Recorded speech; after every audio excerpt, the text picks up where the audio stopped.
ભાવનગર શહેરમાં તમને ભાઈ બનવાનો શોખ થતો હોય તો તમે જોઈ લો એક વખત પોલીસ દ્વારા શું કાર્યવાહી કરવામાં આવે છે। જે અસામાજિક તત્વો છે તેમના દબાણો એટલે મકાન છે તે દૂર કરવામાં આવે છે। હાલ પ્રભુદાસ તળાવની અંદર અમે ઊભા છીએ। આ વિસ્તારની અંદર જુબેદ શેખ નામનો વ્યક્તિ હતો કે જેમના ઉપર શરીર સંબંધિત કુલ 5 જેટલા ગુના હતા। તેમનું મકાન છે તે પાડવામાં આવી રહ્યું છે। ભાવનગર પોલીસ દ્વારા આ જ પ્રકારે આજે વહેલી સવારથી શહેરનો જે આડોડિયા વિસ્તાર આવેલો છે કે જ્યાં 5 થી 6 જેટલા જે મોટા બુટલેગર તેમજ જે અસામાજિક તત્વો હતા તેમના દબાણો દૂર કરવામાં આવ્યા છે। આ જ પ્રકારે આપ આ દ્રશ્યોમાં જોઈ શકો છો કે જે જુબેદ નામનો વ્યક્તિ છે કે તેમનું પણ મકાન પાડવામાં આવી રહ્યું છે। આ ભાવનગરની અંદર જે ગુંડાગર્દી કરતા હોય, જે અસામાજિક તત્વો બેફામ બની ગયા હોય તેને લઈને ભાવનગરના જે એસપી નીતિશ પાંડે છે તેમના દ્વારા કાર્યવાહી કરવામાં આવી છે। જો ડીવાયએસપી દ્વારા પણ એક લિસ્ટ તૈયાર કરવામાં આવ્યું છે। આ લિસ્ટની અંદર ભાવનગરના જે નામચીન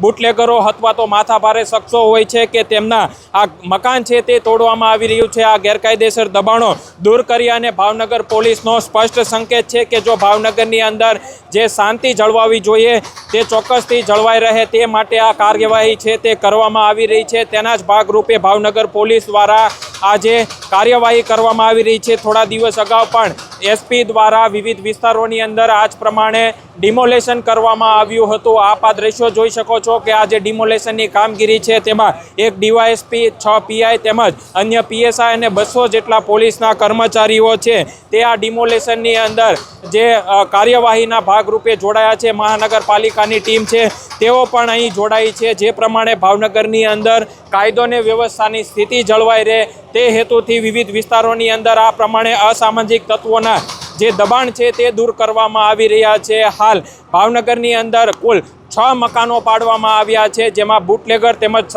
શરીર સંબંધિત ગુનાઓ તેમજ અન્ય જે ગુનાઓ હોય છે તેમના જે મકાન છે તે પાડવામાં આવી રહ્યા છે। આ જ પ્રમાણે ભાવનગર પોલીસ દ્વારા એક લિસ્ટ તૈયાર કરવામાં આવ્યું છે જેના ભાગરૂપે આગામી સમયની અંદર પણ આ જ પ્રકારે કાર્યવાહી શરૂ રહેવાની છે।